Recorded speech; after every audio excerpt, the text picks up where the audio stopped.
So then the big question,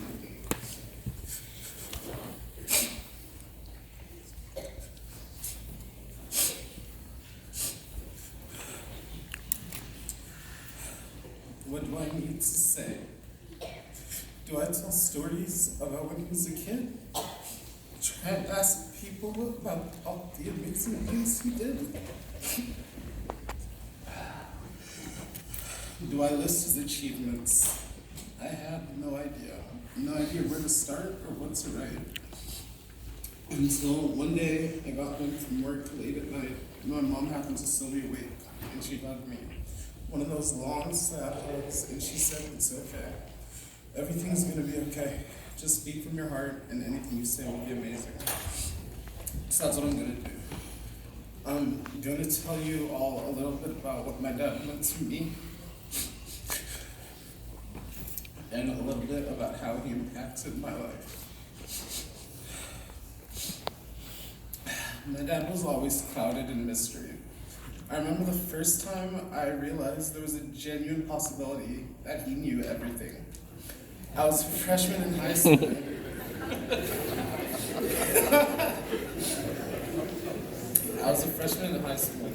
And I'd been out with a group of friends bowling. When he came to pick me up, he agreed to give a few of my friends a ride home. Now, being younger, I was terrified of cursing in front of my parents. I wouldn't even say HE double hockey sticks.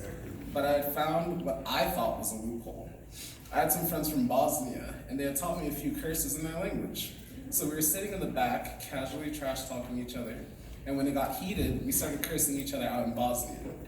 A few curses in, Dad out of nowhere said a few words that I couldn't understand, and then to my surprise, my friend responded to him in Bosnian. So, dumbfounded, I looked at my dad and said, "You speak Bosnian?" And he looked at me through the rearview mirror and said, "A little." Needless to say, it was dead quiet in that car for the rest of the ride. I was terrified I was going to get in trouble. But that was also the day I realized my dad knew so much more than I could imagine he knew. I also remember the day that I realized my dad was brave. There had been a flood in Tennessee one year, and the place we had been living in at the time had been affected. Water damage on the first floor. Mildly inconvenient, but overall we thought that was the worst of it. But then one day, Lottie came into the house from being outside looking mildly confused and said to our dad, "I think there's a snake outside." So Dad got up to see what she was talking about, and sure enough, there was a snake out there. Now, I don't know about the rest of you, but if I see a snake, I'm bolting the other way and praying I get away. But Dad had other plans. He picked up a stick and chopped down a few times on the snake, making little noises like he was scared, but he was determined to kill him. And then he picked up a stone brick and threw it on the snake's head just to make sure it was dead. When I went over to see the body of the snake, I was in shock because this thing was huge. I mean, it was huge. And this was years ago, so maybe size was relative. But to this day, I've only seen bigger snakes at the zoo. It was definitely not something I would even try to look at twice, let alone kill. And then it dawned on me that even if he was a little afraid, my dad was brave enough for us to not even chance walking away from this behemoth.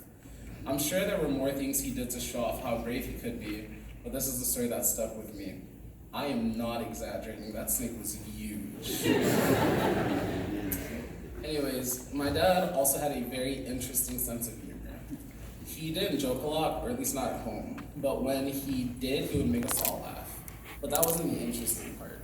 The interesting part was that it wasn't easy to make him laugh, at least not until you cracked him. You could be making what you thought was the funniest joke or telling a hilarious story, and he would just be sitting there, face expressionless, as he watched the same news channels he always watched. And every now and then, we would be telling him or someone near him a funny story, and he couldn't help but crack a smile. I remember every time he cracked that smile, I'd get so excited to tell the rest of the story, because he had the best laugh. It was the laugh that made you laugh. He was so many things and more. Kind, generous, loving, friendly, understanding. He was a parent I would go to when my mom told me I couldn't do something because I knew 9 out of 10 times he would just say yes. And I'd rationalize in my head that, well, if dad says yes and mom says no, it's a yes. But he was also the parent that if I got in trouble at school or in life, I would do everything I could not to let him find out because I couldn't take him being disappointed. It was one of the constants in life that I thought would always be there, sitting on the couch, watching news, or putting off music on the radio to listen to the news. And for anyone who doesn't know why I keep bringing up the news, it's because aside from soccer, this man was always watching the news in one form or the other. Everyone keeps saying it's okay, he's in a better place, everything's gonna be fine, and I don't doubt that. I do believe he's with God now and at peace. I believe he's watching over us and with us in our hearts, and I believe we'll all be okay. But none of that belief stops me from wondering why. Why don't I get to show him what I end up doing with my life? Why don't I get to introduce him to my future wife or future children? Why don't I get to have him for one more year, one more month, one more day? Why did it have to be sudden? Just why? And I know that eventually I won't feel like this, or at least not to this extent. I know that eventually I'll truly come to terms with everything, but I'm gonna miss the man that shaped me into who I am today. I'm gonna miss my dad. But the world keeps on spinning. Life keeps on going. So I just want to say goodbye, Dad. Thank you for everything.